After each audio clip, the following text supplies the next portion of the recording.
7-0 lead after that first series of offense. He has the ball on the 22-yard line, his own 22, with 3:12 left in the first quarter. He's coming out here with a trips open set.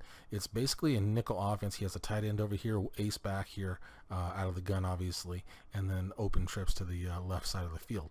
Looking at it here, he's running a counter play, what it means he is actually trying to run a misdirection. His back here is going to take a step or two to the left here to make it look like it's going to be a power or an off tackle, and then he's going to cut back across. What makes this the counter though is actually the guard pull. So he gets a trap block here at the end man on the line of scrimmage in this case, which is the defensive end.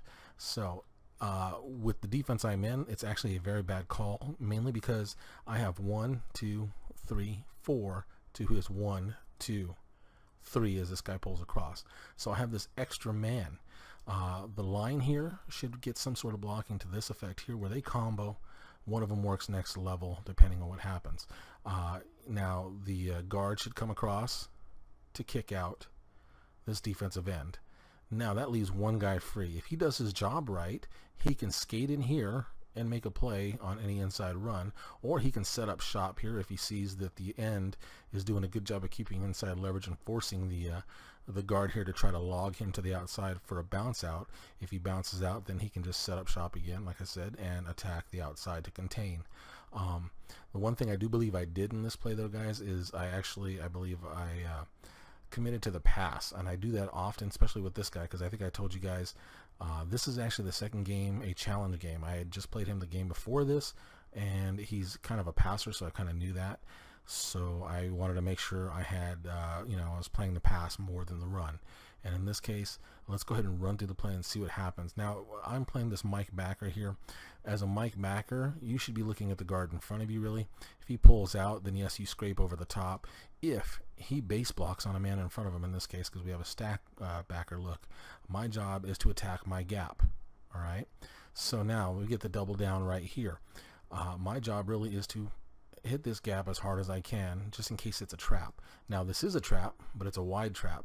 If this was a just a straight regular inside trap here, my job is to clog that hole right there with my tackle, squeezing, this tackle squeezing. Now there's nowhere to run. So that's why your job is to do that in this case. Now, if I see this guard coming across, if I saw him, right away, then yeah, maybe I could scrape over the top, but that's going to leave an opening here, guys, for an against the grain run. So let's go ahead and run through the play here, and then we'll talk about it. So right here, you can see I'm attacking my gap right now. And while it looks like there's a little space right here, obviously I'm completely free. I can make a play if he decides to go this way. Over here on the backside, the center is blocking down on the defensive tackle to that side, the nose tackle. And so basically that's taken away too, because now this nose tackle has outside leverage. Defensive end over here has contained to this side. And as you can see on the front side here where the trap is going to happen, my defensive end does a good job of squaring himself up with the blocker here. So now he's going to be able to play either side, whether he can play outside or inside in this case. Now with that commit to the pass though, that really hurt me as far as my outside backer here, my safety actually. Safety was down in the box, as an outside backer. Because I committed pass, he gets out into his zone right away. If I didn't do that, he should squat right about here and now make the read either outside or inside. So that kind of hurts me a little bit. This could end up exposing me a little. So as we go right here, I'm exposed. As you can see, there's that nice lane right in there. But let's keep going just a little further. Right there. As you can see, like I said, my defensive end here did a good job of staying square with the lineman, and he could play both gaps inside or out. And in this case, he's able to get back inside, make the tackle for only a 2-yard gain, or 1 or 2 yard gain. I think it's a 2. Let's go ahead and keep going, and we'll see. Yeah, 2-yard gain. So in this case, guys, as far as grades go, that is a 2-point play for me. I get the full 2 points. I, did my job, and I had play success, obviously, because I only give up 2 yards as opposed to 4.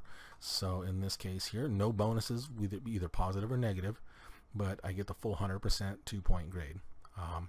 We'll go through it one more time just to have a look-see, see if there's anything else that could have been done. Really, I think this is a textbook. That's about as good as you can have it, right there. And then he gets off, boom, makes a great play, and I'm still able to scrape over the top. As you can see, I think I switched over to the D end, but it was really the CPU that made that play, not me. I just helped put this guy back in position here to make, to help out with the tackle. But outside of that, It was really the CPU, my guy being in a good spot and doing his job correctly. So outside of that, guys, that's going to do it for this one. We'll see you with the next one. Play number 2 here, series number 2, guys. He is running a no huddle in this case. He's still running that open, trip set.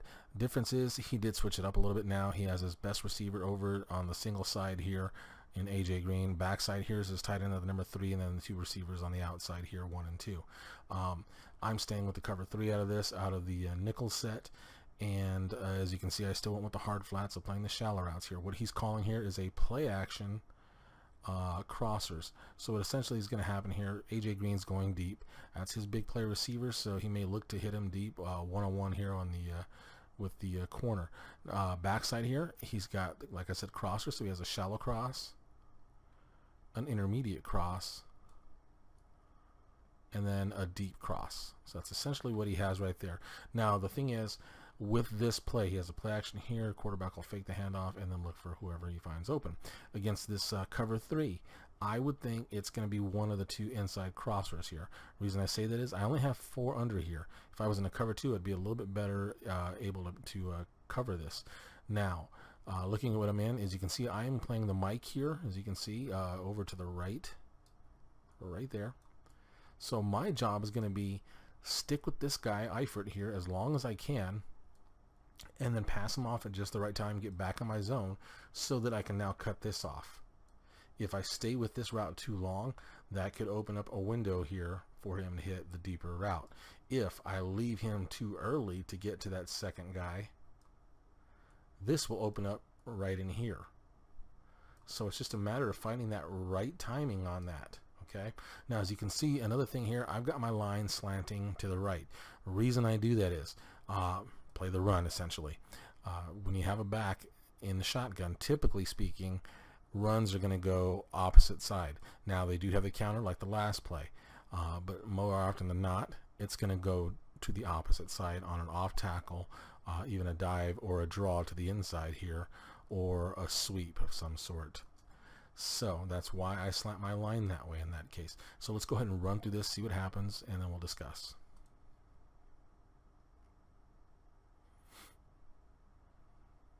So he's making a little adjustment there. I think he's sending his receiver deep there. I think AJ should actually be running a comeback route, I believe.